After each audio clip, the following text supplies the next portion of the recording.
Hello, my name is Jessica the Emperador and I'm going to present to you the Tolman's Purposive Behaviorism. So, Tolman's theorizing has been called Purposive Behaviorism and is often considered the bridge between behaviorism and cognitive theory. And according to Tolman's theory of assigned learning, an organism learns by pursuing assigned to a goal.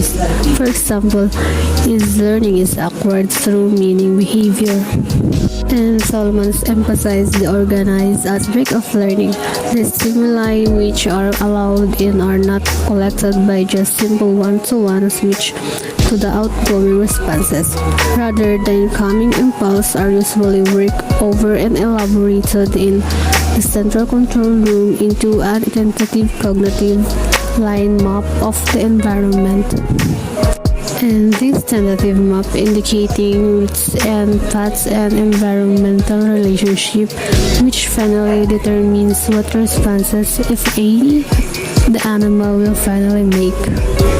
Tolman proposed 5 types of learning: approach learning, escape learning, avoidance learning, choice point learning, and latent learning.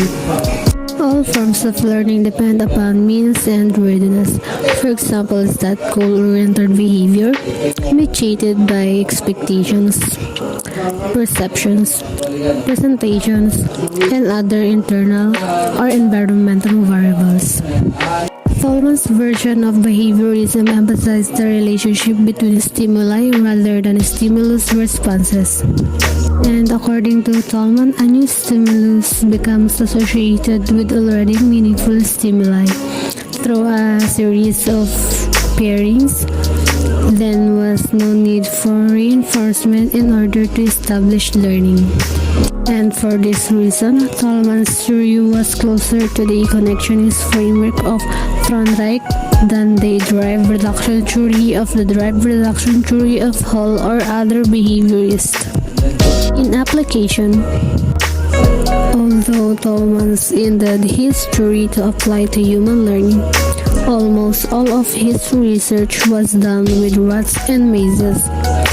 Tolman examines motivation towards war, but this work is not directly related to his learning theory.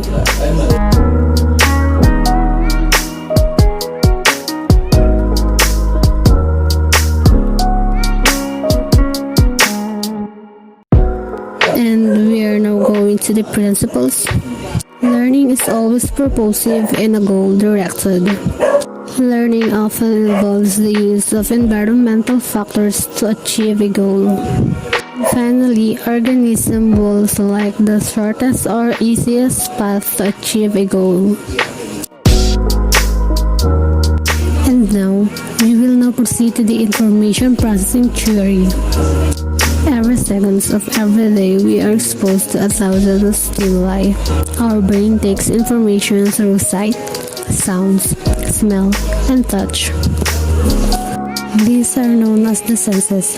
Sounds are picked up by the echoic memory and images are picked up by the iconic memory. This information is then transferred to the sensory memory. Only when we pay particularly attention to a particular sense, it is then transferred from our sensory memory to our short-term memory.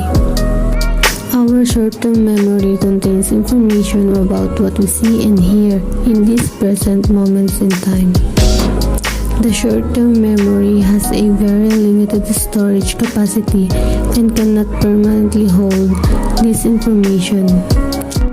Your long-term memory, on the other hand, is exactly the opposite. It's large and permanently stored information.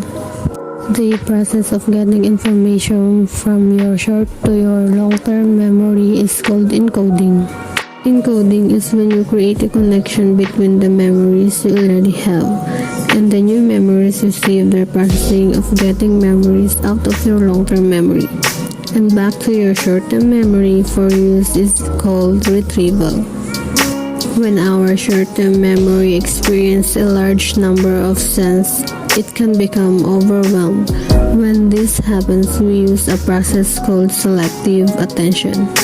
This filtered out the messages that are not important to us, allowing us to focus on those. When considering the concept of multitasking, we realize that it is possible to do visual and auditory tasks at the same time. Finally, when our sense receive a message, a search happens to determine what the response to the message will be.